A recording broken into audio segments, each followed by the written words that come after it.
원래 이 모든 종교에는 기도 행위라는 게 다 존재하죠.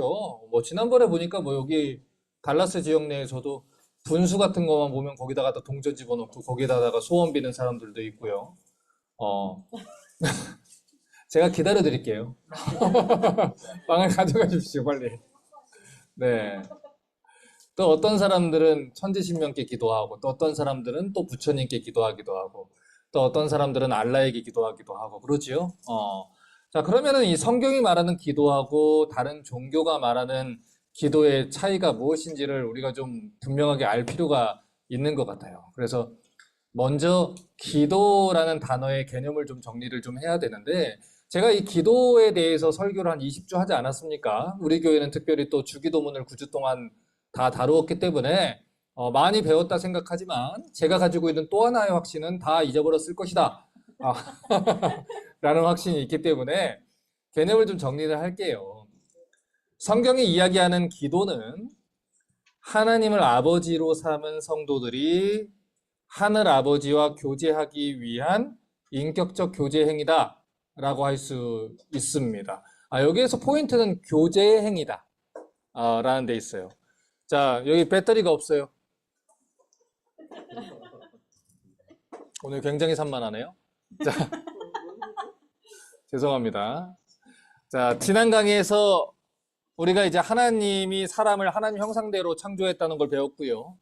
그리고 우리가 교제하기를 원하신다는 것을 배웠습니다. 이 사람의 위대함이라는 것, 다른 피조물과 다른 동물들과 다른 위대함이라는 것은 하나님 형상대로 지음받았다는 데 있고요. 온 땅의 주인이신 하나님과 교제할 수 있는 위치에 있다. 이것이 이제 특별한 이 위치가 되는 것이죠. 자, 그러면 이런 질문을 좀 할게요. 우리가 누군가와 교제를 한다는 것, 우리 만나서 좀 교제해요. 뭐 이런 얘기 제가 하잖아요. 그렇죠? 우리 언젠가 저 어제도 뭐 우리 수정이랑 또 제시카랑 또 만나서 교제했고 오늘도 잠깐 이제 우리 지연이도 만났고 뭐 했지만 교제한다는 것, 그게 어떤 것을 의미를 하는지를 우리가 좀 알 필요가 있어요. 예를 들어서 제가 아버지와 교제를 하는데 교제를 이런 식으로 이해한다고 한번 생각을 해볼게요. 아버지, 저 이거 필요해요. 아버지, 저 유산 주세요. 아버지, 저 적어 주세요. 아버지, 나 이 문제가 해결돼야 되겠어요. 뭐 다른 대화는 아무런 것도 없어요. 그냥 아버지가 뭐라 하는지 듣지도 않아요. 그냥 내가 하고 싶은 말만 하는데 뭐 주세요, 뭐 주세요, 뭐 해결해 주세요, 어떤 거 해주세요. 이게 어떻게 교제가 될 수 있겠어요? 인격적 교제가 될 수가 없는 것이죠. 그거는 이 램프의 지니한테 소원만 말하고 나서 램프를 덮는 행위일지는 몰라도 하나님과 인격적으로 교제하는 행위가 될 수는 없습니다. 소원만 빌고 가는 거죠. 자, 그러면 범위를 조금만 더 좁혀서 이 교제할 때 필요한 대화라는 것에 대해서 좀 생각을 좀 해보지요. 여러분, 대화라는 게 뭡니까? 대화. 우리가 대화를 하잖아요. 대화라는 거는 내가 누군가한테 이야기를 하고 그 사람은 내 얘기를 듣고, 그렇죠?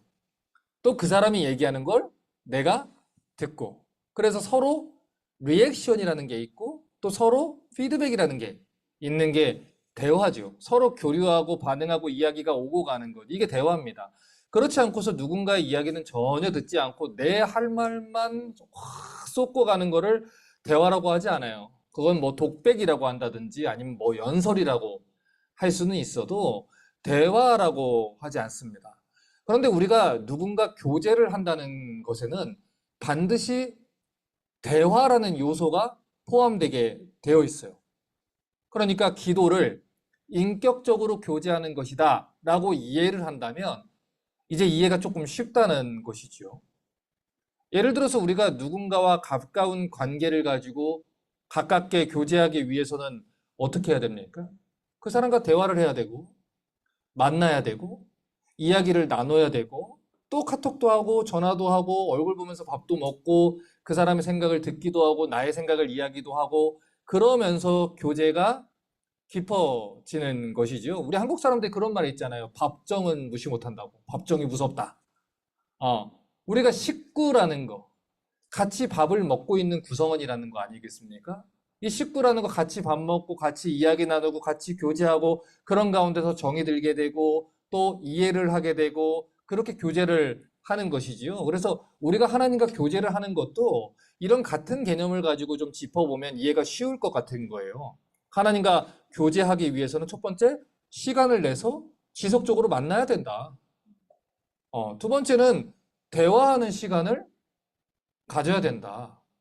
이것이죠. 예를 들어 우리가 이성교제를 한다는데, 예를 들어 누가 이성교제를 해요. 그러나 누구랑 거리가 멀리 떨어져 있는 상태에서 얼굴은 전혀 보지 않고 연락도 하지 않고 이렇게 전화로만 또 메시지로만 뭐 사이버 러버인가? 뭐 그죠? 플라토닉이에요? 뭔지 모르겠는데 그렇게 해서 교제가 깊어지지 않지요. 정이 들고 가까워지기 위해서는 자주 만나고 대화를 하는 것이 필요합니다. 그래서 우리가 이 기도를 인격적으로 교제하는 시간이다 라고 표현을 하고 또 교제에는 대화라는 것이 반드시 필요한 중요한 요소다라고 얘기를 한다면 우리가 기도하는 시간은 하나님과 지속적으로 만나는 시간이 되어야만 하고요. 그리고 나의 이야기를 하나님께 마음껏 할 수 있는 시간이 되어야 됩니다. 자, 그러니까 이 기도라는 것, 또 성경을 읽는 것이라는 것을 분리시켜서 생각하지 마세요. 제가 말씀을 드렸잖아요. 교회 안에 기도파가 있고 성경파가 있으면 안 돼요. 그런 파는 존재하지 않아요. 하나님은 성경을 통해서 우리한테 말씀하셔요.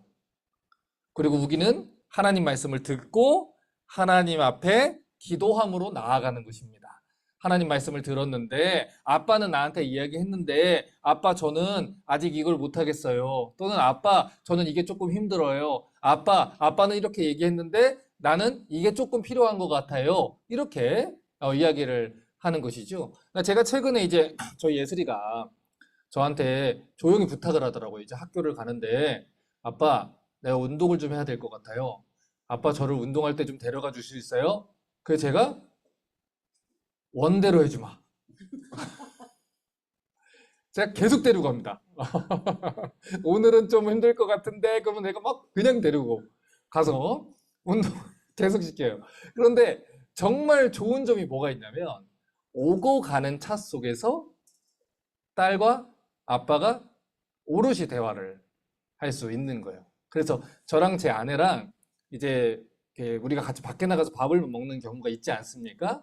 그럴 때 아내랑 저랑 둘이 얘기한 게 어떤 거냐면 앉게 되면 제가 딸 옆에 앉는 걸로 저희는 좀 되도록 해요. 이유가 뭐냐? 딸이 이제 사춘기가 들어가고 고등학생이 되니까 아빠랑 멀어질 수가 있잖아요. 그렇기 때문에 아빠랑 계속해서 가까운 교제를 나눌 수 있도록 제가 일부러 딸 옆에 앉고 제가 일부러 대화랑 더 많이 하고 그래서 저희 딸도 노력하는 게 느껴지는 거예요. 그래서 지난주에도 우리 그 빵집에 갔는데 빵집에 딱 서 있는데 딸이 조용히 와서 제 손을 이렇게 잡더라고요. 그러니까 일부러 본인도 어색하는 게 느껴져요. 고등학생 그 딸이 아빠 손 잡는 게 쉽지 않거든요.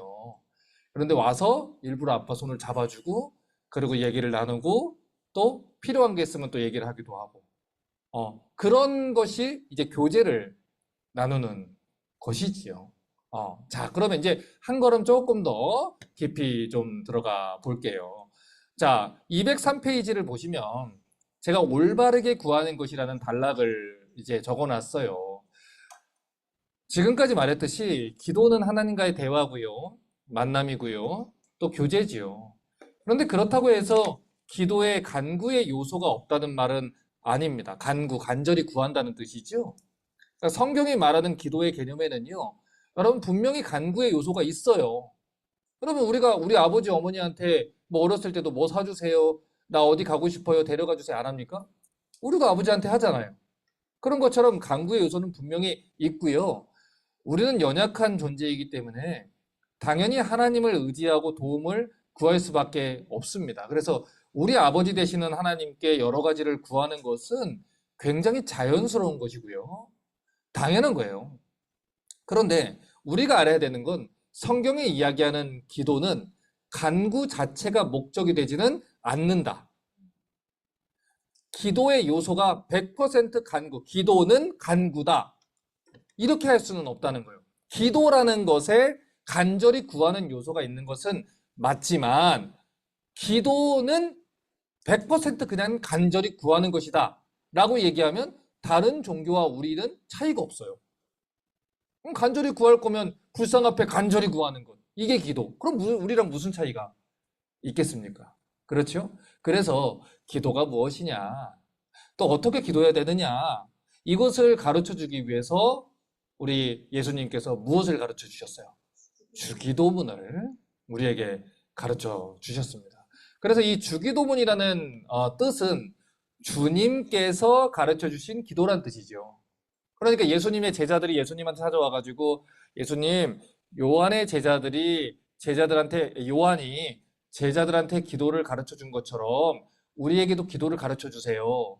그 당시 예수님 당시에 랍비들은요, 각각의 문파가 있었어요. 유명한 랍비들은 여러 수강생들을, 이 문화생들을 데리고 있었는데 그 문화생들이 예를 들어서 가말리엘 교파다라고 하면 가말리엘 교파에서 스승이 정한 모범 기도문이라는 게 있습니다. 그러니까 그런 기도문을 가지고 교육을 했단 말이에요. 그런데 이제 세례 요한의 제자들이 세례 요한으로부터 기도문을 가지고 외우고 공부하고 하고 있으니까 원래 이제 예수님의 제자들 중에 세례 요한의 제자였던 사람들이 있지 않습니까? 그러니까 우리한테도 기도문을 가르쳐 주세요. 이렇게 얘기를 한 것이지요. 자, 그런데 이제 우리가 어렸을 때부터 보통 이 주기도문을 교회에서 외우라고 하니까 외우다 보니 그냥 형식적으로 그 뜻을, 의미를 배워본 적 없이 그냥 갔던 게 대부분인 것 같아요. 그래서 오늘은 우리가 이 주기도문의 내용을 좀 살펴보려고 합니다. 자, 천천히 좀 읽어볼게요. 그러므로 너희는 이렇게 기도하라. 자, 알려주시는 거죠? 이렇게 기도해라. 하늘에 계신 우리 아버지여, 이름이 거룩히 여김을 받으시오며 나라가 임하옵시며 뜻이 하늘에서 이루어진 것 같이 땅에서도 이루어지이다. 오늘 우리에게 일용할 양식을 주옵시고 우리가 우리에게 죄 지은 자를 사하여 준 것 같이 우리 죄를 사하여 주옵시고 우리를 시험에 들게 하지 마옵시고 다만 악에서 구하옵소서. 나라와 권세와 영광이 아버지께 영원히 있사옵나이다. 아멘. 자, 그래서 제가 205페이지를 보시면 주기도문의 구조를 제가 수록을 해놨습니다. 이 주기도문의 구조는 크게는 세 부분으로 나눌 수 있어요. 보세요. 1번 기도의 대상, 그렇죠. 2번은 기도의 내용, 3번은 송영, 그러니까 하나님께 영광을 돌리는, 그렇죠. 하나님께 이 영광을 보낼 송자를 써서 영광을 돌리는 것이죠. 자, 첫 번째로 우리한테 가르치는 것은 기도의 대상이에요. 그러니까 성도들이 기도를 할 때 아까 얘기했잖아요. 기도에는 간절히 구하는 간구의 요소가 있는데 대상을 분명히 하지 않으면 우리가 뭐 로마에 있는 트레비 분수 앞에서 뭐 기도를 하거나 아니면 뭐 절에 가서 기도를 하거나 아니면 여기 사원 가서 기도를 하거나 우리 크리스천들의 기도가 그들의 기도와 전혀 다를 것이 없다는 것이죠. 그래서 우리가 누구한테 기도해야 되는지를 알아야 된다는 거예요. 크리스천들은 누구한테 기도합니까? 하늘에 계신 누구요? 하나님. 그런데 뭐라고 얘기를 했어요? 우리 아버지요. 이게 굉장히 중요한 거예요. 천지신명이시여가 아니고 절대자이시여가 아니고 온 세계의 주인이시여가 아니고 하늘에 계신 우리 아버지시여. 아버지라고 크리스천들과 하나님과의 이 기도의 대상의 관계성을 먼저 얘기를 한다는 거예요.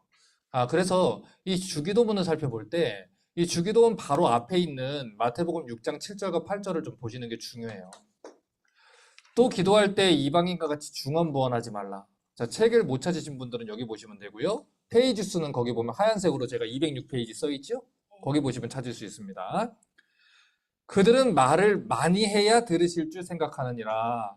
그러므로 그들을 본받지 말라. 구하기 전에 너희에게 있어야 할 것을 하나님 너희 아버지께서 아시느니라. 그러니까 이제 우리 크리스천들 중에 가끔 그런 사람도 있잖아요. 이분이 얼마나 대단한 분인지 아십니까? 40일 금식 기도를 3번이나 하신 분입니다. 이런 게 이제 자기 의가 되시는 분들이 있지만 정말 기도하신 거 잘한 것이지만 성경은요. 기도하기 전에 이미 우리한테 있어야 될 거 하나님이 이미 아신다라고 얘기를 해요. 그러니까 이 기도의 포인트는 어디 있냐면 많이 하는 데 있지 않아요. 아버지의 뜻과 아버지의 나라를 위해서 기도하는 것. 그러니까 하나님 마음을 이해를 하고 하나님 뜻을 이해를 하고 그대로 기도하는 것이 포인트라는 것이죠. 오해하지 마십시오. 기도를 많이 하는 걸 비난을 하는 게 아니에요. 향방 없는, 방향성 없는 말을 주문 외우듯이 많이 한다고 해서 그것이 기도가 들어준다는 게 아닙니다. 그러니까 예를 들어 이런 거잖아요.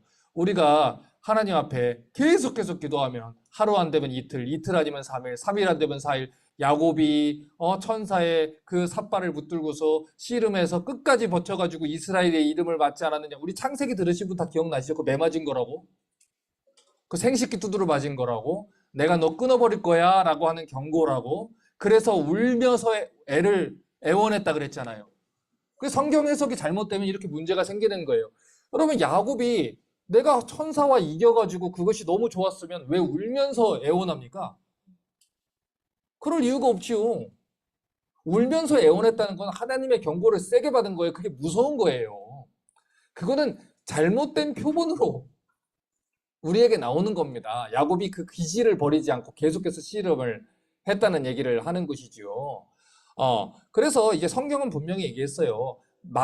그들은 말을 많이 해야 들으실 줄 생각하느니라. 우리가 하나님 앞에 하루 안 되면 이틀, 이틀 하면 3일, 자식 이기는 부모 없다잖아요, 여러분. 여러분 계속 하십시오. 여러분 자식 이기는 부모 없는 거 맞는데 하나님 이기는 하나님 자식은 없습니다. 그거는 이제 우리의 생각이 너무나도 인간적인 거예요. 루터가 에라스무스한테 했던 말처럼 당신의 생각은, 하나님에 대한 생각은 너무 인간적입니다. 그러니까 인간들의 사고와 인간들의 생각과 이런 상식을 갖고 내가 자식한테 이렇게 하니까 하나님도 이렇게 할 거야 라고 생각을 하는 거.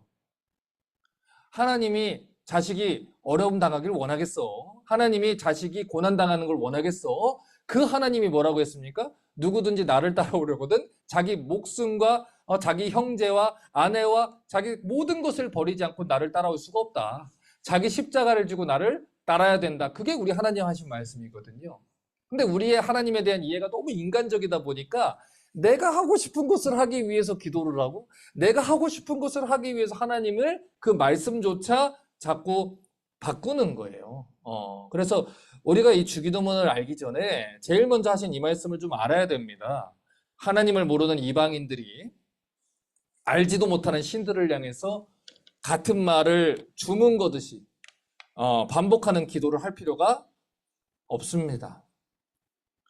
왜냐면 하나님은 우리를 가장 사랑하시는 하늘아버지라 그래요. 그래서 제가 저희 아이들한테 어렸을 때부터 교육한 게 있어요. 너희들이 정말 필요한 거라면 너희가 떼쓰지 않아도 아빠는 들어줄 거야. 그러나 너희한테 필요가 없는 것이고 그것이 너희한테 유익이 되지 않는 거라면 너희가 한 달을 땅바닥에 누워 있어도 아빠는 들어주지 않아. 그러니까 괜히 힘 빼지 마. 아빠가 들어줄 만한 거는 너희들이 얘기하지 않아도 다 들어줘. 그러니까 떼쓰지 마. 하지만 얘기는 해봐. 일단 얘기는 해봐. 저희 집 요즘 유행어가 그거예요. 얘기해봤어. 이게 유행어예요. 애들이 맨날 우리 방 보면 오빠 나 이거 해도 돼요? 안 돼 그거. 얘기해봤어. 그러고 가. 그 가는 거예요. 그러니까 우리가 부모님이 뭘 들어줄지 뭘 옳다고 할지 그걸 모르잖아요. 때로는 우리가 원하는 게 있지 않습니까? 그러나 이게 분명한 원칙과 기준과 공의가 없는 인간이 아니라 하늘에 계신 피조물과 다른 초월적인 완전하신 사랑이시자 완전한 공의로우신 분이자 우리에게 가장 좋은 게 무엇인지 아는 하나님 아버지께서 우리에게 기도하라고 하셨고 간구하라고 하셨고 그러니 우리는 얘기해 봤어 하는 거예요. 하나님 앞에 들어주시는 건 누가 하는 거예요? 하나님이 하시는 거예요. 그러나 우리가 가지고 있는 확신은 무엇입니까? 하나님이 우리를 가장 사랑하시는 누구다? 아버지다. 그러니까 아버지가 나한테 이걸 안 줬으면 아버지가 이유가 있을 것이다. 여러분 이러면요 우리 기도 생활에 굉장히 큰 자유가 생긴다니까요. 너무너무 큰 자유가 생기는 거예요. 예를 들어서 우리가 지금 이 교회 이전 협의회를 놓고서 기도하고 또 계획을 세우고 그러잖아요. 근데 여러분 만약에 우리의 계획이 안 될 수 있어요. 사도 바울이 북쪽으로 가려고 그랬는데 하나님이 빌립보로 보내버리잖아요. 마게도냐로 보내잖아요. 그렇죠? 그럼 바울이 막 낙심해야 됩니까? 아니잖아요. 나는 틀릴 수 있어요. 여러분, 우리는 최선의 것을 못 볼 수 있어요.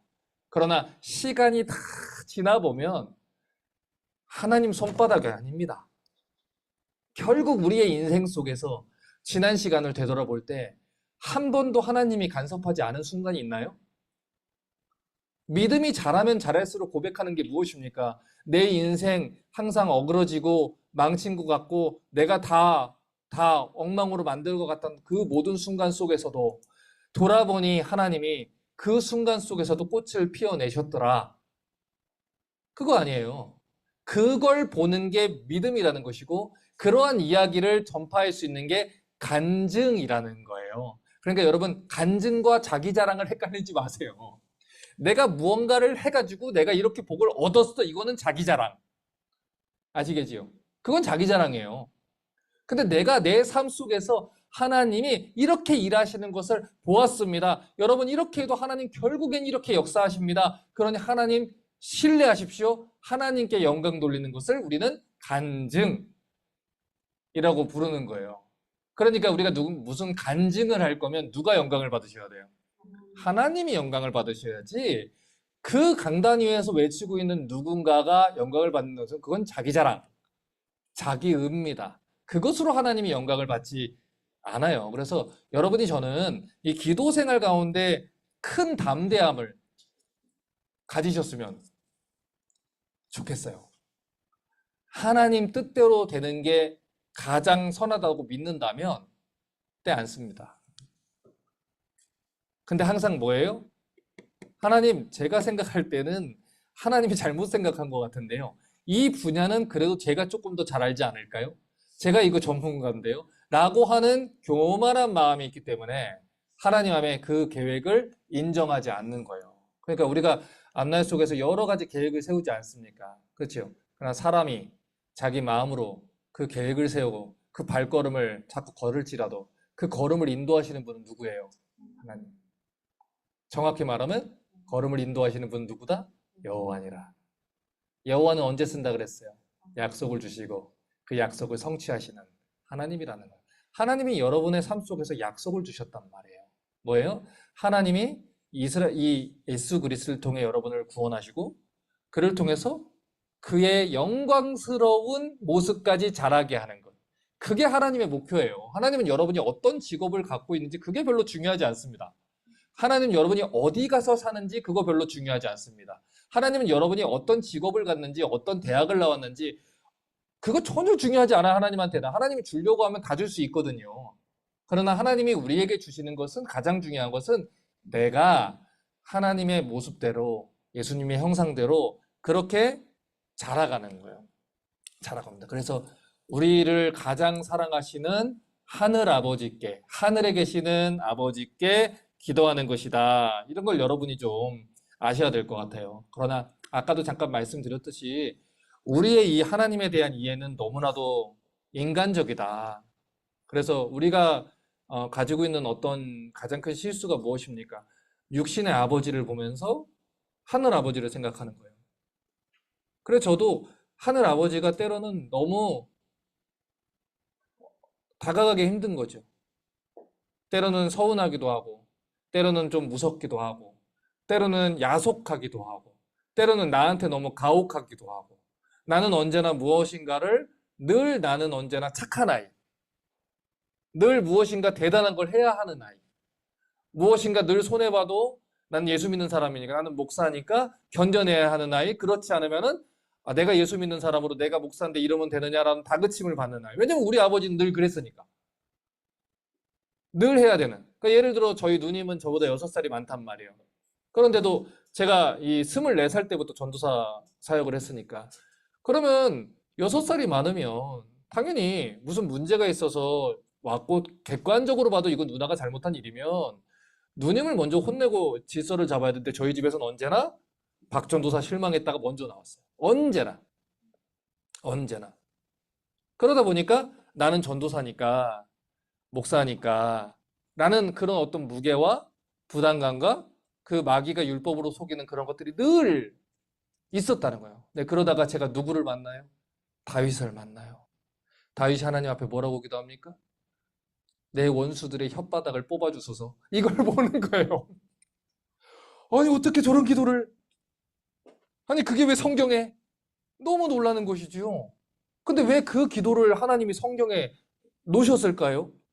나한테는 기도해. 일단 해.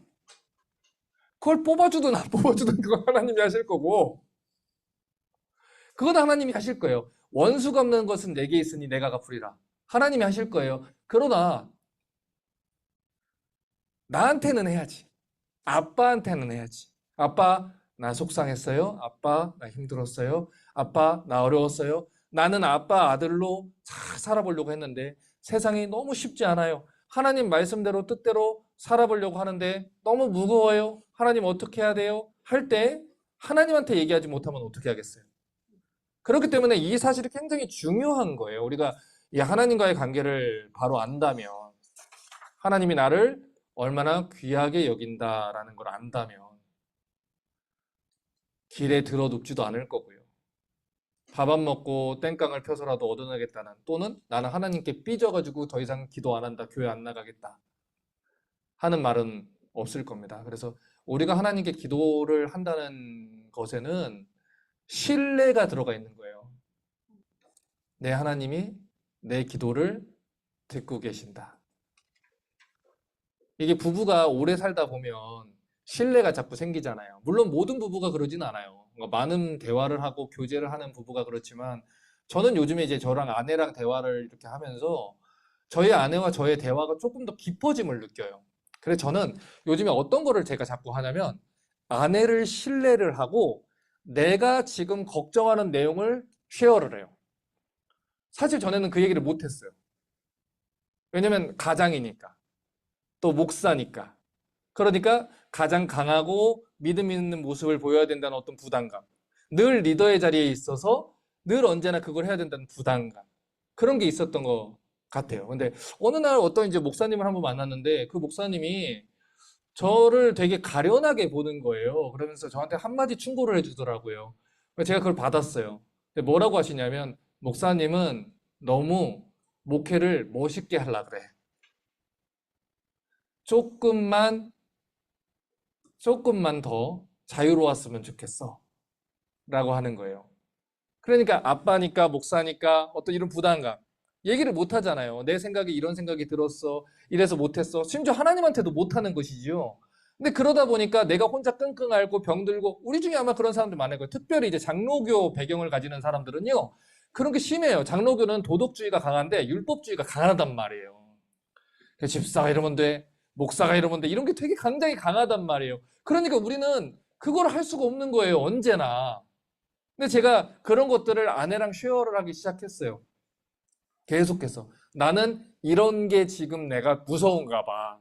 여보, 내가 이런 부분이 조금 그런가 봐. 그리고 나서 아내랑 더불어서 몇몇 성도들하고는 그런 얘기를 제가 이제 하기를 시작했어요. 근데 참 놀라운 것은 뭐냐면, 그런 대화를 하면서 더 깊어지고 더 이제 이 관계가 더 좋아지는 것을 경험을 하는 것이죠.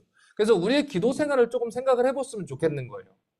그냥 우리가 하나님 앞에 기도 생활을 할 때 굉장히 어떻게 보면 형식적인 이유가 무엇일까? 왜 우리가 기도하지 않을까? 그냥 단순히 뭐 정제적으로 교만해서 그래, 뭐 이게 아니라, 지난주에 제가 그 얘기를 했지만 그게 다는 아니죠. 왜 얘기하지 않을까? 아버지가 내 기도를 들어주신다는데, 아버지가 나를 위로하신다는데, 아버지가 분명히 해결해 주실 것인데 왜 그럴까? 첫 번째는 그거죠. 못 믿는 거죠. 그리고 경험해 본 적이 없는 거지요.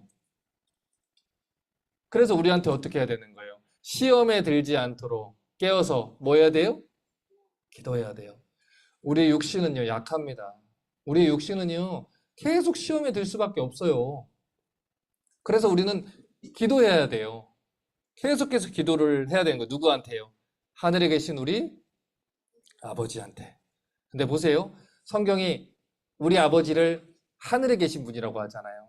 하늘이라는 것은요, 땅의 반대말로 쓰인 게 아니에요. 그런 개념이 아니고 공간적인 측면이 아니고 그 유대인들이 가지고 있는 개념에 하늘은 초월한 존재를 얘기를 하는 거예요.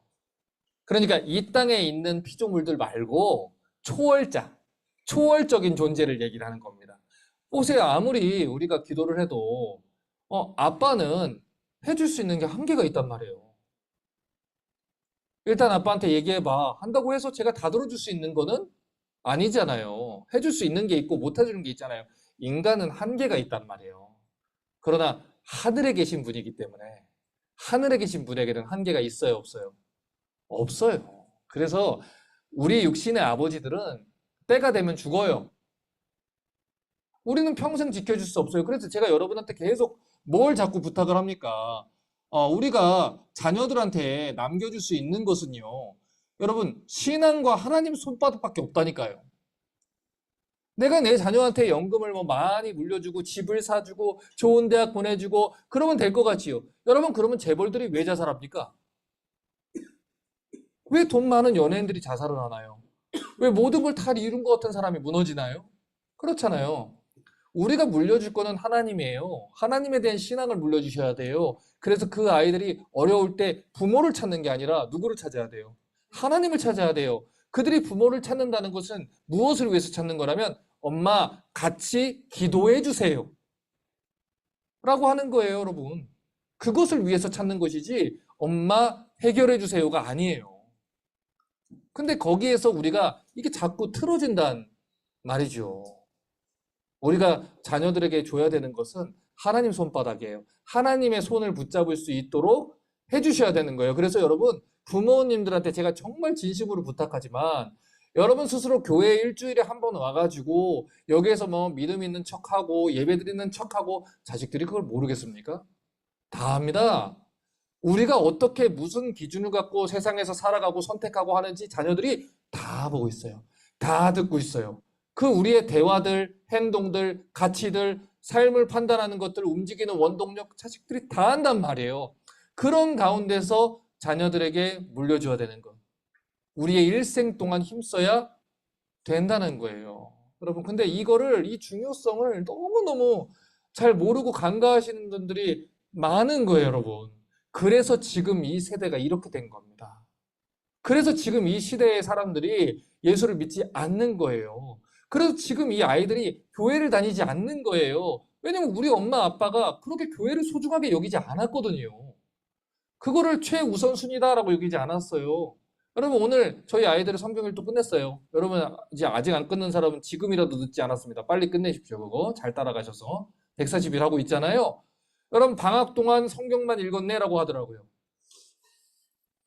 저희 방학 처음 시작할 때 애들 방학 시작할 때 레위기 읽고 있었어요. 한참 밀렸죠. 그러니까 그거를 방학 동안 이제 1시간씩 때려잡고 간 거예요, 여러분. 쉽지 않았죠. 너무 쉽지 않았죠. 그런데 그 일독을 아이들과 하면서 읽는 것보다 더 많은 거를 저희 아내와 더 가르치면서 너무너무 귀한 신앙의 유산이 아이들에게 들어갔어요. 그리고 무엇보다 제일 좋은 거 뭔지 아세요? 아이들의 한글 실력이 일취월장을 했습니다. 너무너무 성경을 이제 잘 읽어요. 그러니까 저희 아이들 여기서 한글 읽는 거 쟤네 한글 잘한다고 다 그러잖아요. 제가 여기서 태어났는데.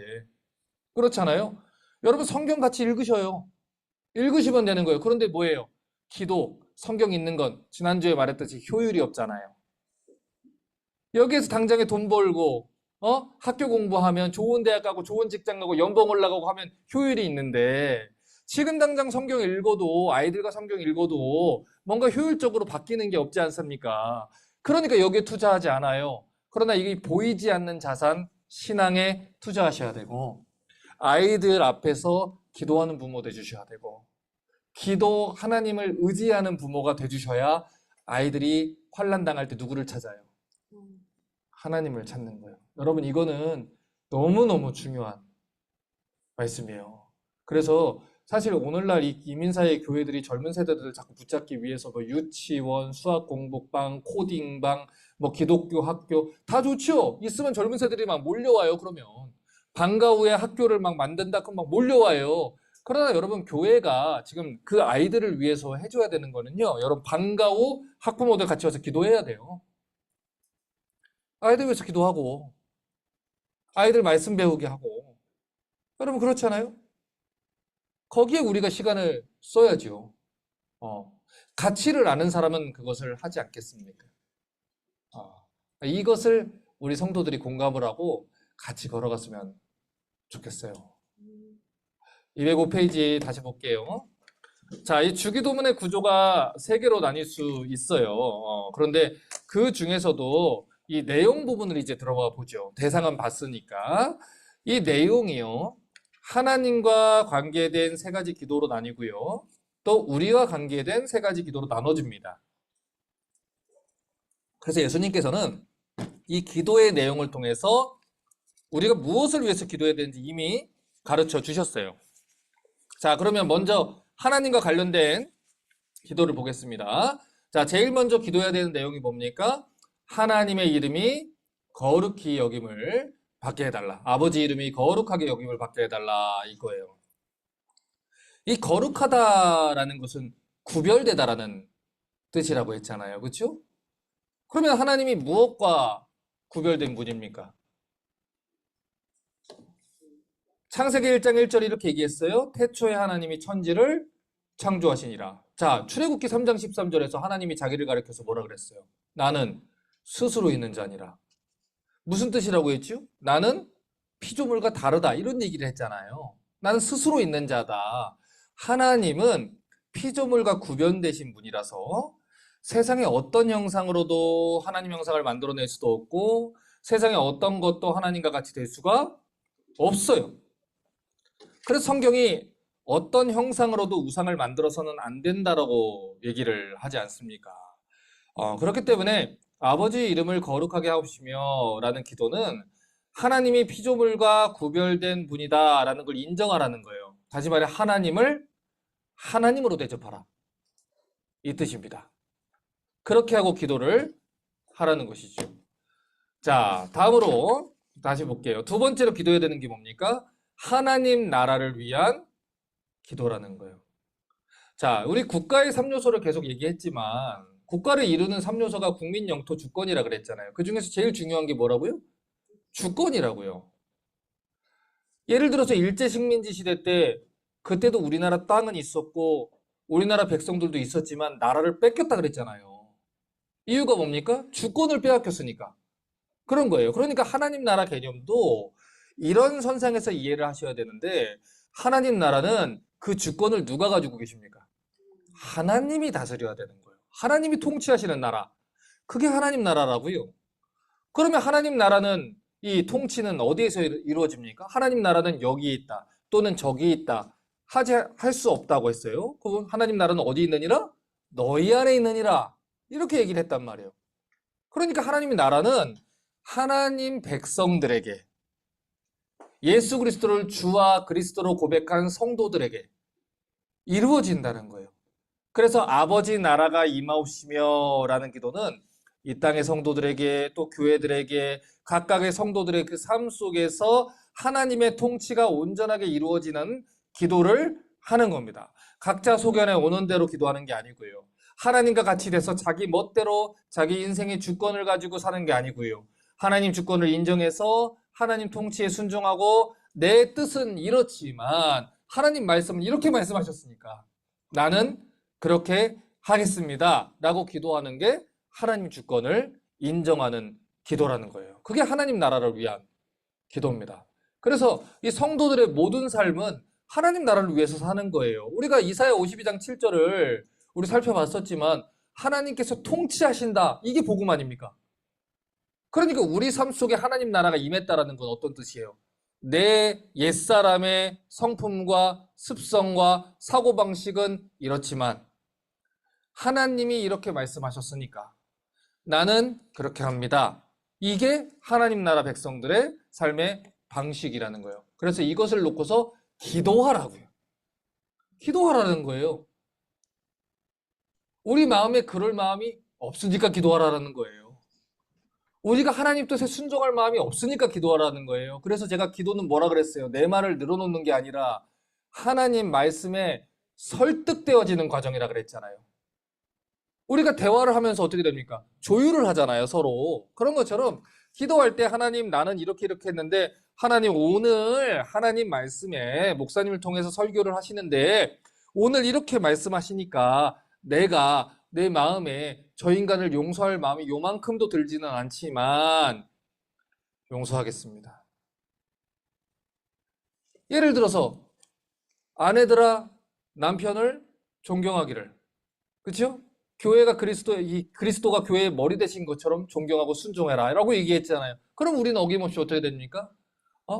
존경할 만 해야지 존경하지 않냐 인간아, 뭐 이렇게 되지 않습니까? 먼저 사랑해봐라, 네가 먼저 죽어봐라, 뭐 이렇게 하지 않습니까? 내 마음은 그렇지만 하나님이 말씀하셨으니까 나는 믿고 순종해서 남편을 섬기겠습니다 할 때 그곳에 하나님 나라가 임하는 거예요. 그곳에 내 옛사람의 습성은 당연히 이렇지요. 내 사고방식은 이렇지요. 그러나 하나님이 말씀하시니까 이렇게 하겠습니다 라고 하는 거예요. 자, 그래서 우리의 이 싸움은 결국 우리 안에 있는 내 나라를 무너뜨리고 누구의 주권을 세운다? 하나님의 주권을 세운다. 내 사고방식을 버리고 하나님 말씀대로 살아간다. 여기 있어야 되는 것이지요. 자, 세 번째로 성도들이 기도해야 되는 내용이 무엇입니까? 하나님의 뜻이 이루어지기를 기도해야 돼요. 그러니까 여러분 성경적으로 하는 기도는 내 뜻, 내 생각이 이루어지기를 바라는 게 아니에요. 내가 너무나도 사랑하는 하늘아버지 뜻이 하늘과 땅에서 이루어지기를 바라는 것입니다. 그러니까 하나님 나는 여기 대학 가야 돼요. 하나님 나는 여기 직장 가야 돼요. 하나님 나는 여기 뭐 해야 돼요. 하나님 나한테 이거를 주세요. 난 이거 아니면 안 돼요. 그거 내 생각이잖아요. 그럼 퀘스천 이거예요. 아니, 나보다 하나님이 모르시겠습니까? 나보다 하나님이 잘 못하시겠어요? 여러분 무조건 하나님이 옳습니다. 무조건 하나님이 잘하십니다. 하나님이 무조건 우리에게 가장 좋은 길로 주십니다. 그런데 우리는 찬양은 그렇게 하고 선택은 다르게 하는 거예요. 그렇죠? 근데 이게 결국 믿음의 문제이거든요. 그래서 우리 여러분 기도를 좀 바꿔보자는 거예요. 기도를 바꿔보자고요. 내가 다 정해놓고 시간과 방법과 장소와 모든 것들을 다 정해놓고 그냥 하나님 이거 주세요 라고 하지 마시고 하나님 뜻대로 주십시오. 하나님 뜻대로 하십시오. 그 기도가 우리 기도가 돼야 돼요. 저희 딸이 이번에 교회 문제 가지고 제가 이렇게 막 이러고 있으니까 딸이 와서 그러대요. 운동 갔다 오는데 아빠 너무 스트레스 받지 마. 뭐 안 주시면 하나님 제일 좋은 거 줄 테니까 괜찮아. 그러니까 아이들이 부끄럽게 해요. 그렇잖아요. 그러면 네가 현실을 몰라서 그렇고 너가 이래서 그렇고 팔자 좋은 소리 한다 뭐 이렇게 우리 어른들은 막 그렇게 하지만 그래서 이 얘기를 하는 겁니다. 여러분 이 예수님께서 어린아이 같은 믿음을 원하잖아요. 그게 무슨 뜻입니까? 어린아이는 부모가 없으면 죽어요. 그렇죠? 그렇게 기도하라는 거예요. 우리는 우리가 해결할 수 있는 능력이 있다 보니까 하나님을 온전히 의지하지 않거든요. 내가 할 수 있는 또 다른 방법이 있다고 생각을 하거든요. 나 반, 하나님 반 이렇게 생각한단 말이에요. 근데 예수님은 하나님을 어린아이처럼 의지를 해야 된다는 거예요. 나는 아빠 없으면 죽어요. 아빠만 있으면 평안해요. 아빠를 믿어요. 라고 간다는 거예요. 그게 이제 우리가 해야 되는 방향인 거예요. 그래서 여러분 방법, 시간, 장소 다 정하고 기도하지 마시고 하나님 제일 좋은 거 주실 거예요. 그러니까 실망할 것도 없어요. 실망할 게 없습니다. 예를 들어서 뭐 자녀가 공부를 했는데 어느 대학을 못 갔어요. 그러면 부모의 모범답안은 뭡니까? 너 그럴 줄 알았다 이거. 아주 퍼잘 때 알았다. 뭐 이게 모범답안입니까? 그 대학도 못 갔어? 그게 그 대학도 못 가고 네가 네 친구들은 다 갔는데 야 아빠 이제 교회 쪽팔려서 어떻게 얼굴 들고 다니냐 이거예요? 아니에요 여러분. 아닙니다. 그럴 때는 어떻게 하는 거예요? 하나님께서 이 모든 시간들을 통해서 다 이루실 거야. 그러니까 배우면 돼. 항상 우리가 통제할 수 없고 만질 수 없는 모든 것은요 탓할 필요가 없어요 여러분. 네가 공부 안 해서 그렇게 됐지. 그럴 줄 알았다. 아빠 그러니까 진작하라 그랬지는 아무 도움이 안 돼요. 이미 결과가 나왔을 때는. 이미 그런 사람들은요, 주변에 깔리고 깔렸어요. 분명히 말씀드릴게요. 여러분 주변에 여러분을 탓하고 여러분을 비난하고 그럴 줄 알았다라는 사람들은 세상에 깔렸어요. 여러분은 가족으로서, 부모로서, 식구로서 뭘 해주시면 돼요? 일어날 수 있게 도와주시면 돼요. 우린 다 미련하잖아요. 뭐 여기서 얼마나 다 똑똑해요? 우리 중에 얼마나 큰 지혜자가 있어요? 우리 다 미련한 선택을 해요. 우리 다 멍청한 선택을 한다고요. 다 어리석은 선택을 한단 말이에요. 그런데 그런 가운데서도 하나님이 우리를 붙들어 주셨기 때문에 여기까지 왔잖아요. 앞으로도 우리는 미련한 선택을 할 거예요. 앞으로도 우리는 분명히 실수라는 걸 할 거예요. 그러나 그런 모든 가운데서 하나님은 당신의 형상을 닮아가게 하실 거예요. 야곱이 하나님 말씀을 듣지 않고 에서를 속이고 그래서 라반에게 도망가야 했던 그것은 분명히 잘못이죠. 그러나 그 시절을 통해 하나님이 야곱을 다듬지 않았다면 야곱은 얼마나 더 엉망이 됐을까요? 그렇죠? 하나님이 광야로 왜 이스라엘을 보냈겠어요? 하나님 왜 훈련시키겠어요? 왜 이스라엘을 바벨론에 넘겼겠어요? 하나님의 목표는 거룩함이에요.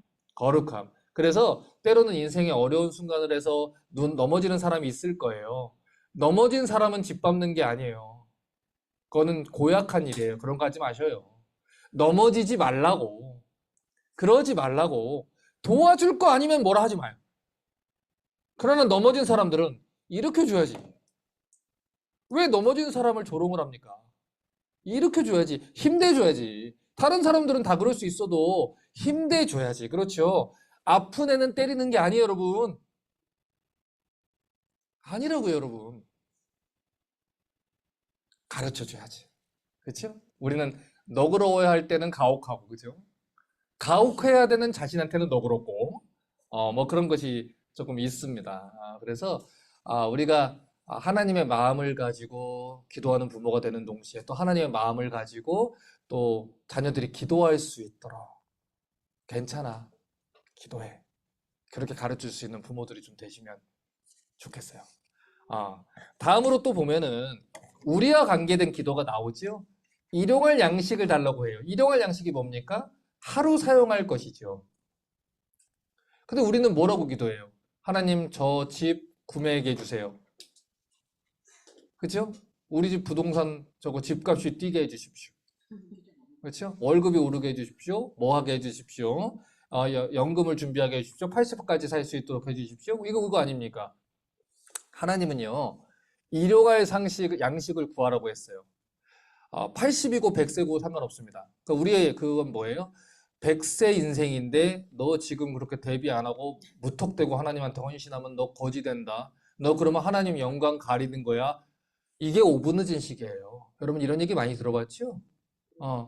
그게 5분 늦은 시계라고요. 그러나 하나님은요, 일용할 양식으로 오늘을 먹이시는 분이에요. 기독교가 현세의 중심적인 종교입니까? 이 땅에 사는 동안 안락하고 편안함을 쫓는 종교입니까? 사도행전 4장을 보면요, 바나바가 자기 집을 다 팔아가지고, 자기 밭을 다 팔아가지고 사도들 앞에 갖다 놉니다. 그래서 초대교회 안에 굶는 자와 가난한 자가 없었다고 얘기를 해요. 바보죠? 어떻게 살려고 자기 집을 팔아서 갖다 놓습니까? 바보 아닙니까? 그렇죠? 그런데 그런 사람들을 통해서 하나님 나라가 확장이 되는 거예요. 그럼 바나바가 굶었을까요? 하나님 먹이시는 거예요. 근데 우리는 뭐라고 얘기를 해요? 지혜가 없다. 또는 대비가 안 돼 있다. 또는 대책이 없다. 이렇게 생각을 한다는 거예요. 여러분, 그러니까 초대교회에 일어났던 일들이 안 일어나죠. 일어날 수가 없죠, 우리는. 그러나 이게 없어요. 우리는 뭐예요? 우리가 11조를 낸다는 것이 대단한 우리의 신앙의 지표 아닙니까? 쟤는 안 내지만 난 11조를 낸다. 라는 게 대단한 신앙의 그거 아닙니까? 이 기본 스탠다드가 바뀌었잖아요. 그렇죠. 그래서 어떤 분들은 저한테 또 그런 얘기를 하더라고요. 내고 싶지 않으면 안 내면 되거든요. 우리 교회는 아니에요. 우리 교회 없어요. 구약 시대의 모든 예식은 예법은 그리스도 오시고서 다 완성된 거 아닙니까? 그러니까 11조 없습니다. 그렇습니다. 맞습니다. 그런데 이 고린도서 말씀을 보면 신약 성경의 이 헌금의 원칙은 저희가 힘에 지나도록 자원하여 들었느니라입니다. 힘에 지나도록 자원하여입니다. 어떻게 하시겠습니까? 갑자기 바빠져요? 그렇게 되면 일정이 11조 올라요? 여러분, 현세 중심적인 것에 있기 때문에 우리가 좁은 길과 하늘나라에 소망을 두지 못하는 거예요. 여러분, 정말 우리가 만약에 정말 초대교회 성도들과 같이 믿음을 지켜야 되는 상황이 온다고 생각해 보세요. 우리는요, 지금 그런 일이 미국에는 일어나지 않을 거야, 한국에는 일어나지 않을 거야 라고 생각을 하기 때문에 나한테 하나님은 그런 믿음을 요구하지 않을 거야 라고 생각을 하는 거예요, 그냥. 그러나 우리가 정말 객관적으로 우리가 그런 믿음을 선택해야 되는 그런 입장에 온다면 우리가 정말 그 모든 것들을 다 버리고 짐승의 표를 안 받을 수 있겠습니까? 무덤 속으로 들어가서 믿음을 지킬 수 있겠습니까? 어쩌면 그들을 미련하다고 얘기하면서 대비를 하고 살아있어야 뭐가 되지 않느냐, 그래야 저 사람들 전도하지 않느냐라고 하지 않겠습니까? 그러니까 세상 사람들은 그거를, 또 세속적인 사람들은 그거를 세상을 사는 지혜라는 말로 포장을 하는 거예요. 그래서 불신과 믿음 없음을 덮으라고 하지만 성경은 분명하게 말합니다. 신명기 8장 4절에 뭐라고 얘기했습니까? 이 40년 동안에 내 의복이 헤어지지 아니하였고 내 발이 부르트지 아니하였느니라. 아무것도 없었던 광야에서 이스라엘이 어떻게 살 수 있었어요? 하나님이 돌보셨기 때문에 살 수 있었던 거예요. 절망적이지요. 넉넉하지 않았지요. 한 치 앞도 보이지 않았던 순간 속이지요. 그런 가운데서 하나님이 돌보셨기 때문에 살 수 있었던 거예요. 그러면 이 이스라엘이 애굽에서 살 때는 바로가 그들을 먹였나요? 가나안에서 농사 지을 때는 그들이 농사를 잘 져가지고 먹었나요? 애굽에서도 누가 먹였어요? 하나님이 먹였죠. 광야에서도 누가 먹였어요? 하나님이 먹였지요. 하나님이 먹인 거예요, 여러분. 여러분, 이번에 우리가 이제 새로운 이 그쪽으로 갈 때 지금 리스 어그리먼트가 이렇게 왔어요. 근데 너무 무서운 게 뭐냐면 5년짜리가 오는 거예요. 아직 사인 안 했습니다. 지금 리더십 팀하고 얘기를 해야 되는데 5년짜리가 오는 겁니다. 그런데 사인을 해야 되는데 문제는 여기는 2명을 원하는 거죠. 여기 들어올 때 사인을 누가 했겠어요? 제가 했죠. 그거 왜 제가 해야 됩니까? 이거 원초적인 걸 물어보는 거예요. 교회는 담임 목사의 비즈니스가 아니라 그랬잖아요. 근데 왜 그걸 제가 해야 되죠?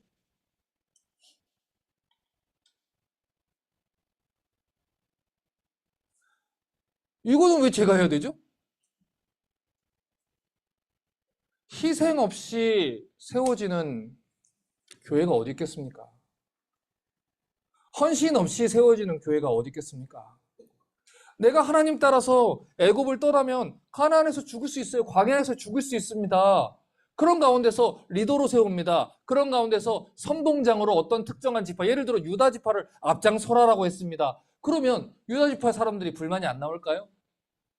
당연히 나오지요. 우리가 왜요? 우리 죽으면 어떡합니까? 하나님이 쓰라고 했습니다. 메시아가 나온 지파 아닙니까? 아니 구원은 우리만 받나? 뭐 이렇게 할 수 없잖아요. 모든 이 하나님의 나라는 희생과 헌신과 미랄의 이 하나의 미랄로 뿌려지는 이 순교자의 피로 세워지잖아요.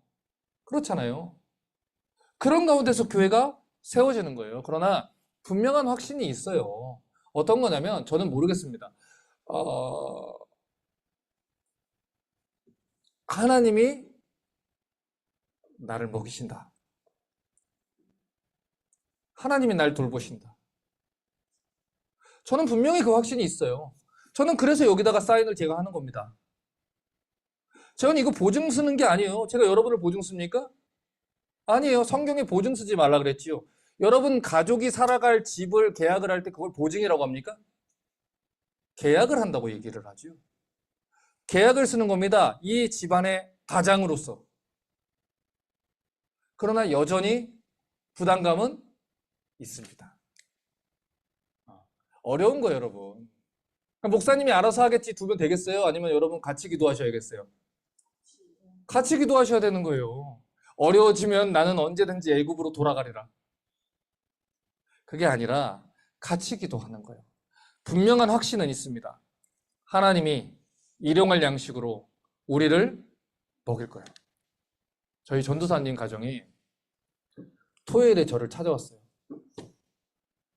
찾아와가지고 저한테 뭐라 그러냐면, 목사님, 저희 가정이 그 교회, 저희 교회가 거기를 꼭 갔으면 좋겠습니다.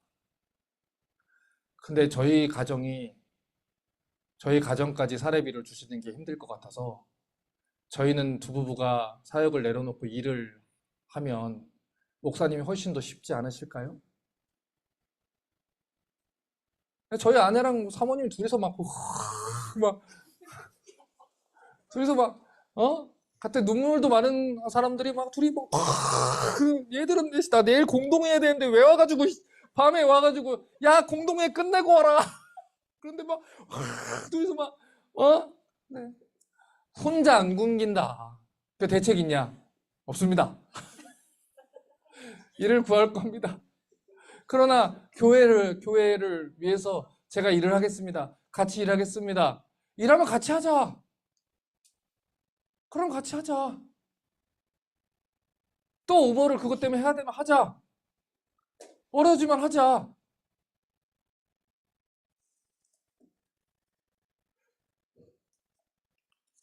하나님이 먹일 것을 믿는 것이고 일용할 양식이라면 충분하다는 것을 믿기 때문에 이 일을 하는 겁니다. 그거 안 하면 저도 이거 사인 안 하고 여러분 지금까지 감사했습니다. 애굽으로 돌아가시고 저도 미디안으로 가겠습니다. 그렇게 되는 거예요, 여러분. 아닙니다, 여러분. 교회를 위해서 기도하실 거예요, 안 하실 거예요? 기도하셔야 돼요. 기도하셔야 돼요. 그렇게 우리가 훈련되어 가는 겁니다. 보십시오. 제가 분명하게 믿고 있는 믿음입니다. 이사야 46장 4절에 우리 아빠가 뭐라 그러셨냐면 너희가 노년에 이르기까지 내가 그리하겠고 백발이 되기까지 내가 너희를 품을 것이라. 내가 지었은즉 내가 업을 것이요 내가 품고 구하여 내리라. 하나님이 안 주실 거면 안 주실 겁니다. 전 분명하게 합니다. 하나님 이게 우리 교회 게 아니면 안 줄 거예요. 전 그렇게 기도하고 있어요. 하나님 이거 저 주세요라고 기도하지 않아요. 하나님 안 주셔도 돼요.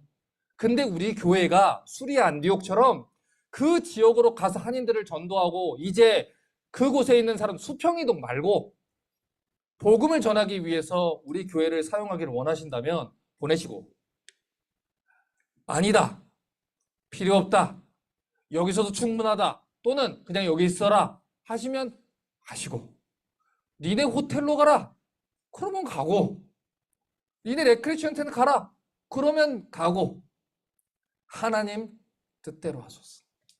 뜻대로 하소서. 그렇게 이 분명한 믿음이 있으면 이렇게 기도하고 자라갈 겁니다. 그러면 좀 평안해요. 조금 평안해요. 자, 보세요. 다시 구조를 봅니다. 자, 다음으로 죄 용서에 대한 기도를 해요. 이 주기도문에서 가르치는 우리가 우리에게 죄 지은 자를 사하여 줄 것 같이 우리 죄를 사하여 주옵시고. 이거는요, 우리가 다른 사람을 용서해 줬으니까 그 기도가 기준이 돼가지고 하나님도 우리를 내가 용서했으니까 하나님도 용서해 주세요라고 하는 게 아니에요. 이 기도는 뭐 우리가 다른 사람을 충분히 용서해야만 하나님이 그제서야 우리를 용서한다도 아니에요. 우리가 하나님께 죄사함을 받았잖아요. 그러니까 이제 우리도 다른 사람을 용서할 수 있는 사람들이 되게 해주세요 라는 기도를 하는 거예요. 여러분, 용서가 쉬워요? 쉽지 않아요, 여러분. 제가 우리 아내랑 늘 그 얘기를 해요. 하나님은 전능하셔야만 해. 그래야 사랑할 수 있어, 이 인간들을. 하나님이 전능하시기 때문에, 하나님이 사랑이신데 전능하신 분이기 때문에 사람이란 존재를 사랑할 수 있는 거야.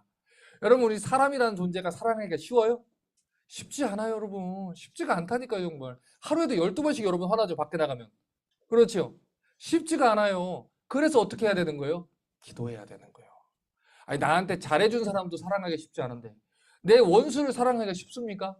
쉽지 않아요. 그래서 이거는 우리가 정말 목숨 걸고 기도해야 되는 거예요. 그리고 또 뭐라고 기도합니까? 시험에 들지 않게 하소서. 악에 빠지지 않게 하소서. 이 시험과 악에 빠지지 않게 또 기도하지 않습니까? 그러니까 우리가 살아있는 이 세상은요, 여전히 사단 마귀가 힘을 발휘해요. 보세요. 요셉이 꿈을 꿨잖아요. 꿈꾸는 게 뭐가 잘못입니까? 그런데 요셉의 현실에는 그 꿈을 얘기를 하면 그러면 구덩이에 던지는 형들이 있고요. 자기가 평생 수고를 해도 자기 말을 들어주지 않고 감옥에 쳐넣는 보디발 같은 사람이 있는 거예요. 자기한테 모함을 하는 보디발 아내 같은 사람이 있는 거예요. 마귀는 오늘도 어떻게든 여러분을 시험하고요. 어떻게든 여러분이 악에 빠지도록 우는 사자같이 돌아다니면서 여러분을 삼키려고 애를 써요. 그러니까 때로는 뭐 장사가 안 될 수도 있고, 그렇죠? 때로는 사람 때문에 시험될 수도 있고, 때로는 경제적인 어려움도 있을 수 있고, 때로는 병이 날 수도 있잖아요. 때로는 내가 이렇게 한 게 무슨 소용이 있나 시험될 수도 있잖아요. 마귀는 할 수 있는 모든 것을 다해서 여러분을 넘어뜨릴 겁니다. 할 수 있는 모든 것을 다해서 여러분, 우리 교회를 흔들고 여러분을 흔들 거예요. 제가 그 얘기했잖아요. 마귀는 자기 편을 건들지 않아요. 마귀는 알아서 망할 것들을 건들지 않아요. 하나님 뜻대로 발버둥 치는 사람, 하나님 말씀대로 살려고 하는 교회, 하나님 뜻대로 지어져 가려고 하는 그 성도들을 마귀는 절대 가만두지 않습니다. 그래서 어떻게든 그들을 건들고 흔들고 흩어버리기 위해서 애를 쓴다는 거예요. 그래서 뭐 위해서 기도해야 돼요? 이 시험에 빠지지 않게 기도하셔야 돼요. 그래서 제가 여러분한테 이제 재직회도 하고 공동회하고 요청하고 싶은 건 우리 교회 기도 모임이 이제 있어야 돼요. 특별히 저를 위한 기도 모임이 있어야 돼요, 여러분. 기도하셔야 돼요. 담임 목사를 위해서 기도해 주셔야 된다고요, 여러분. 그래야 제가 넘어지지 않잖아요. 목사님은 괜찮을 거야. 이게 아니라 전 사람이잖아요. 똑같은 사람이잖아요. 기도하셔야 돼요. 여러분을 위해서 또 저희를 위해서. 그렇지 않으면 어떻게 돼요? 나는 몰랐는데 알고 보니까 내가 가룟 유다가 돼 있는 거예요, 여러분. 어느 순간에. 그래서 빠지지 않게 기도를 해야 된다고. 자, 이제 거의 다 왔어요. 자, 235페이지 가면 예수님의 이름으로 기도해야 되는 이유가 있어요. 왜 예수님의 이름을 위해서 기도해야 됩니까? 예수님의 십자가를 통해서 하나님에 나아갈 수 있기 때문이지요. 그래서 이 요한복음 14장 13, 14절을 보면 이렇게 얘기했어요. 너희가 내 이름으로 무엇을 구하든지 내가 행하리니 이는 아버지로 하여금 아들로 말미암아 영광을 받으시게 하려 함이라. 내 이름으로 무엇이든지 내게 구하면 내가 행하리라. 또 요한복음 16장 23, 24절 뭐라 합니까? 너희가 그날에는 아무것도 내게 묻지 아니하리라. 내가 진실로 너희에게 이르노니 너희가 무엇이든지 아버지께 구하는 것을 내 이름으로 주시리라. 지금까지는 너희가 내 이름으로 아무것도 구하지 않았으나 구하라. 그리하면 받으리니 너희 기쁨이 충만하리라. 자, 성경을 읽을 때 중요한 거 바이블 베이스로 읽으면 안 돼요. 여기에 이것만 딱 떼가지고 무엇이든지 구하면 들어준다 했잖아요. 그런데 다른 구절에서는 너희가 아버지의 뜻대로 구해야. 그러니까 종합해 보면 아버지의 뜻대로 무엇을 구하면 이루리라. 그 뜻이죠. 이렇게 이게 신학이라 그랬어요. 기도에 대한 신학. 그런데 예수님이 약속했기 때문에 우리가 예수님의 뜻대로 기도하면 들어주신다. 그게 중요한 거예요. 그 지름길은 이겁니다. 40일 떼쓰려고 하지 마세요. 아버지 뜻대로. 저는 예를 들면 이렇게 기도합니다. 하나님, 저희 거 아니면 다른 데가 와서 가져가게 하십시오. 그냥. 이러면 제일 심플한 거예요. 그렇잖아요. 하나님, 여기 갈 게 아니면 떨어뜨리십시오. 아예 마음도 품지 않게 해주십시오. 하나님, 가능성도 잘라주십시오. 아예 그게 편한 거예요. 그렇잖아요. 자, 그러면은 보세요. 자, 또 한 가지 살펴볼게요. 자, 예수님의 이름으로 기도하는 이유는 뭡니까? 그러니까 정리할게요. 예수님의 이름을 힘입어서 하나님께 나아간다는 뜻인데 그 이유를 히브리서 4장 15, 16절을 이렇게 얘기를 합니다. 우리에게 있는 대제사장은 우리의 연약함을 동정하실 못할 리가 아니요 모든 일에 우리와 똑같이 시험받은 이로되 죄는 없으시니라. 그러므로 우리는 긍휼하심을 받고 때를 따라 돕는 은혜를 얻기 위해 은혜의 보좌 앞에 어떻게 나아갈 것이라? 다음 데에 나아가게. 이게 바로 아까 얘기해봤어. 이겁니다. 얘기하셔요. 우리 아버지니까. 여러분, 우리가 뭐 얼마나 지혜롭습니까? 얼마나 아버지의 뜻을 헤아립니까? 때로는 알면서도 헛소리하는 게 우리 아닙니까? 그러니까 해보는 거예요. 판단은 아버지가 하시라고. 그러니까 아버지, 저는 이렇게 어리석습니다. 구합니다. 그러나 하나님 들어주실 수 있으시면 하나님 뜻대로면 들어주십시오. 예수님도 뭐라고 기도했어요? 이 잔을 옮겨주십시오. 그러나 아버지의 뜻대로 해주십시오. 얘기해 봤습니다. 하셨잖아요. 자, 그래서 이 요한일서 5장 14, 15절 이렇게 말합니다. 그를 향하여 우리의 가진 바 담대함이 이것이니 그의 뜻대로 무엇을 구하면 들으심이라. 자, 분명히 얘기하죠. 아무거나 구해라가 아니고 그의 뜻대로 구하면 들으심이라. 우리가 무엇이든지 구하는 바를 들으시는 줄 안즉 우리에게 그에게 구한 그것을 얻은 줄을 아는지라. 포인트는 이겁니다. 그의 뜻대로라는 거예요. 그래서 우리가 늘 씨름하는 게 뭡니까? 하나님 뜻이 무엇인지 기도해야 된다. 그렇잖아요. 근데 우리가 이것도 너무 습관적으로 기도해봐. 이게 너무 습관적인 거예요. 근데 하나님의 뜻대로 기도를 하려면 하나님의 뜻은 어디 기록되어 있어요? 성경에 있어요. 그래서 여러분이 성경을 알아야 하나님 뜻대로 더 기도할 수 있고 성경을 알아야 여러분의 기도가 지름길이 생기게 되는 거예요. 그래서 이런 질문하지 않습니까? 하나님 뜻을 어떻게 알 수 있습니까? 그러면 우선 1차적으로 우리가 구별할 수 있는 것들이 있어요. 그러니까 아까는 제가 얘기할 때 막아버려 주십시오. 할 수 있죠. 그래서 우리가 하나님이 막으셨어. 이런 표현도 하잖아요. 마치 이스라엘이 홍해를 건너갈 때에 이 블레셋 지방으로도 갈 수 있는데 하나님이 일부러 돌려서 보내잖아요. 그런 것처럼 막으시는 부분들이 분명히 있지요. 분명히 있지요. 그런데 뭐 그것뿐만 아니라 우리가 성경에 기록된 하나님의 말씀과 성품을 이렇게 보면 하나님의 뜻을 분별할 수 있는 방법들이 굉장히 많아요. 예를 들어서 하나님은 거룩한 분이죠. 죄를 미워하는 분이죠. 그런데 그런 분이 일용할 양식을 구하라는 분이 우리가 불법을 저질러서라도 부자 되기를 원하시겠어요? 아니잖아요. 우리가 거룩해지기를 원하시는 분이죠. 그런데 우리가 하나님 앞에 예배도 드리지 않고 하나님과의 믿음 생활을 소홀히 여기면서 그냥 무조건 주일까지도 다 빠지면서 부자 되고 좋은 직장 가고 좋은 데 가기를 원하시겠어요? 아니잖아요. 여러분. 성경에는 하나님의 말씀이 기록되어 있는데 그 말씀은 하나님의 성품이 반영되어 있어요.